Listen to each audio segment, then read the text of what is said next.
The Honeymoon at Standalone Beach by LeBron Keener.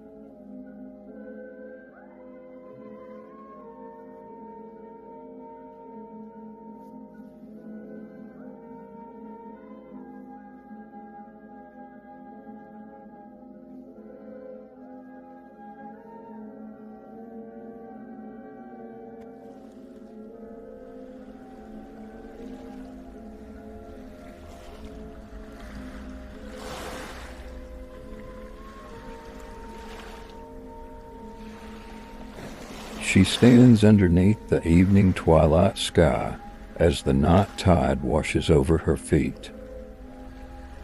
She listens to the waves that rush in and splash around her before slowly flowing back into the sea.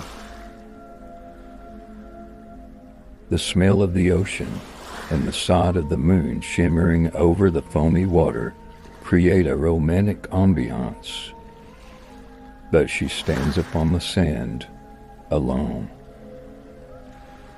Her sheer gown, blowing in the wind as she looks out upon the sea, glows bright blue in the moonlight. With a look of sorrow on her ghostly face, the phantom of Standalone Beach eventually disappears, just like the waves she watches. Anyone that has ever seen her all seem to have one thing in common.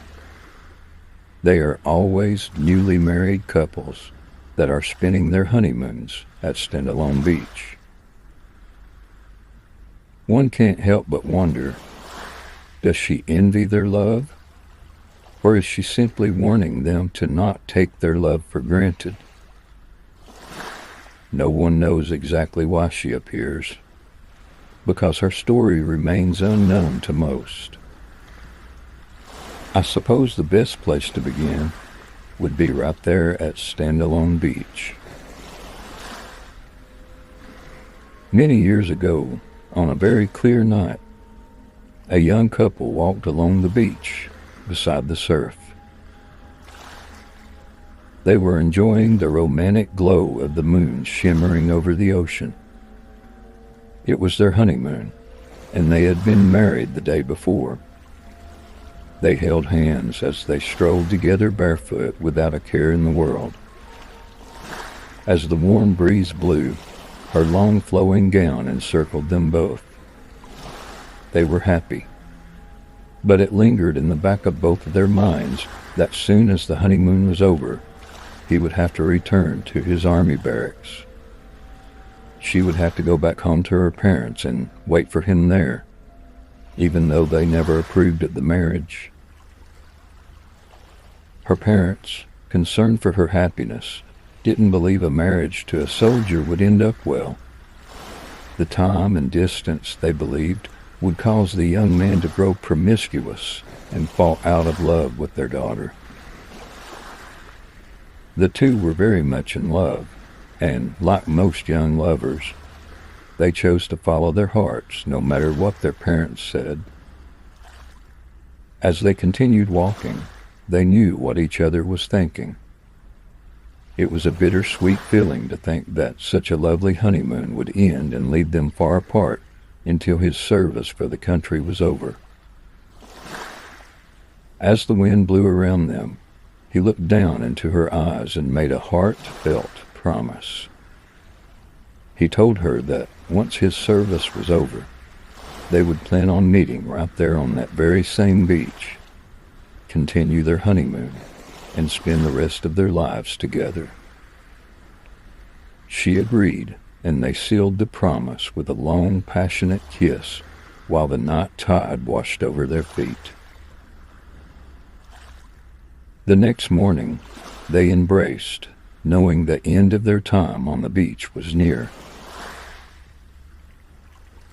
Dressed in his uniform, she watched as he left to board the bus that would take him away until his service was over. As he disappeared, she turned and walked in the opposite direction. Neither of them forgot the plan of meeting again on that very same beach. They both held the promise deep within their hearts, yearning for the time to pass quickly. It was summertime, and the year was 1916. The following spring, the news of World War I swept the nation, and he was sent into Europe to fight on the Western Front.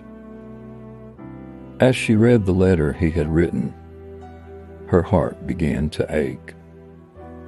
He told her he loved her and to not forget their reunion on the beach. But it wouldn't be so. He was killed in action only 3 weeks later.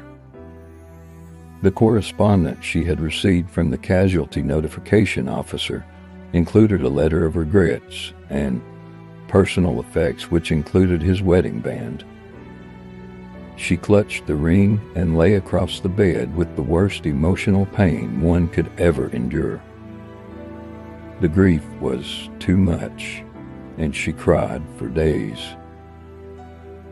She stopped eating, and no one could convince her to leave the house. She wrote letters to him even after his death, proclaiming her love for him and promising to never forget their reunion on the beach. For weeks this went on. She lost weight, and any desire for life to go on was completely void of her. She stayed in her bedroom until one day her mother found her dead. She had mourned herself to death. Her parents had her buried in the family plot. Her tombstone didn't have her married name on it, leading anyone who walked past to think that the beautiful girl in the picture had died before finding true love. But little do they know, it was in fact the strongest kind of true love that had led to her untimely death. Many years later, another couple of newlyweds were spending their honeymoon at Standalone Beach. The first night after their wedding, Frank and Patricia decided to take an evening stroll along the surf. Hand in hand, they walked as the moon provided just enough light for a romantic evening. They heard music way off in the distance from a small bar on the boardwalk, but other than that, the only sound they heard was that of the waves beside them. The wind blew in off the water as they enjoyed their time together. Frank gently caressed Patricia's face, kissing her, and that's when they saw her, the phantom of Standalone Beach. She was alone, wearing a long flowing gown that seemed to come from another time. She was looking out over the water as if she were waiting on someone to appear.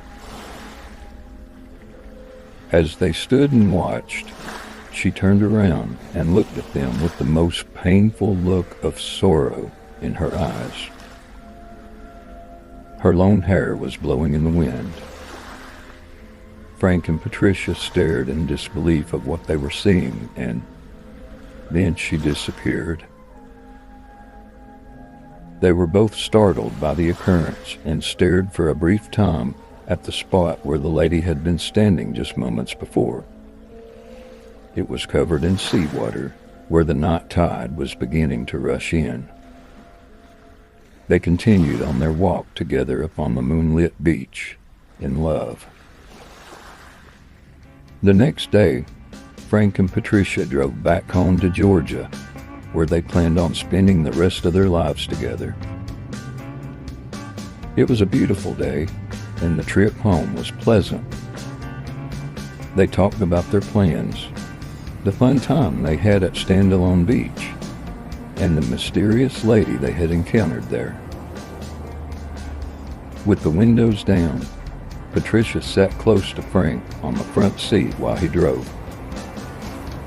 With one hand on the steering wheel, he had the other arm around her shoulders. Rock and roll music played on the radio until a news bulletin cut in about tensions brewing in a country in Southeast Asia named Vietnam. It was March, 1965, and Frank was in the United States Marine Corps.